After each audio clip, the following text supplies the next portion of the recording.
Video ini ditujukan untuk memenuhi tugas akhir mata kuliah Manajemen Perpustakaan.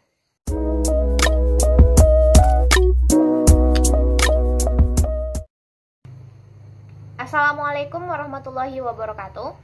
Perkenalkan, nama saya Rusda Hijriatiasana dengan NIM 21234044, berasal dari Program Studi Perpustakaan dan Ilmu Informasi, Fakultas Bahasa dan Seni, Universitas Negeri Padang. Pada kesempatan kali ini, saya akan menjelaskan materi tentang manajemen dan fungsinya. Yang pertama, kita masuk mengenai konsep dari manajemen. Manajemen merupakan proses perencanaan, pengorganisasian, dan pengawasan sumber daya manusia dan sumber-sumber lain untuk mencapai tujuan maupun sasaran secara efektif dan efisien.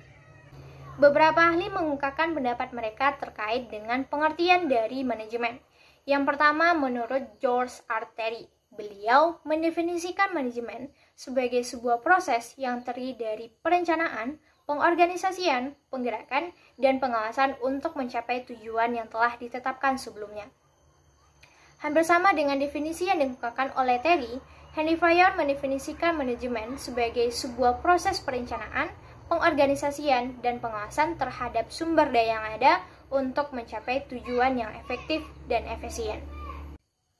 Selain itu, James Turner juga mengungkapkan pendapatnya terkait dengan definisi dari manajemen.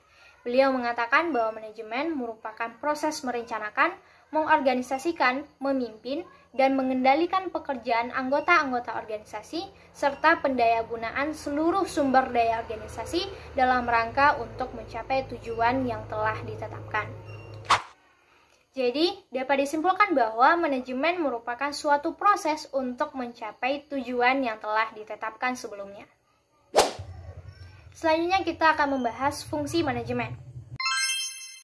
George R. Terry sebagai Bapak Ilmu Manajemen dalam bukunya yang berjudul Principles of Management mengemukakan bahwa ada 4 fungsi dasar dari manajemen. Yang pertama yaitu planning, organizing, actuating, and controlling, atau yang singkat dengan POAK. Planning atau perencanaan merupakan suatu proses atau rangkaian kegiatan untuk menetapkan tujuan, serta langkah-langkah yang harus ditempuh untuk mencapai tujuan tersebut. Planning menjadi salah satu fungsi utama dan yang paling penting dalam sebuah manajemen, sebab tanpa adanya perencanaan, maka fungsi lain dari manajemen tidak akan bisa berjalan. Fungsi manajemen yang kedua adalah organizing atau pengorganisasian. Jadi, pengorganisasian merupakan proses atau rangkaian kegiatan dalam pembagian kerja ke dalam beberapa kelompok. Jadi, sumber-sumber daya yang ada dalam suatu organisasi akan dikelompokkan dalam kelompok-kelompok kecil sesuai dengan keahlian mereka masing-masing. Selanjutnya yaitu actuating atau penggerakan. Merupakan suatu rangkaian kegiatan untuk memberikan petunjuk atau instruksi dari atasan kepada bawahan atau kepada orang yang diorganisasikan dalam kelompok formal dan untuk pencapaian tujuan bersama. Fungsi manajemen yang terakhir adalah controlling atau pengawasan. Jadi, di dalam pengawasan akan dilakukan pengecekan terhadap kegiatan-kegiatan yang telah dilakukan, apakah sesuai dengan rencana yang ditetapkan atau tidak. Apabila tidak sesuai dengan rencana, maka akan dilakukan tindakan perbaikan atau corrective action.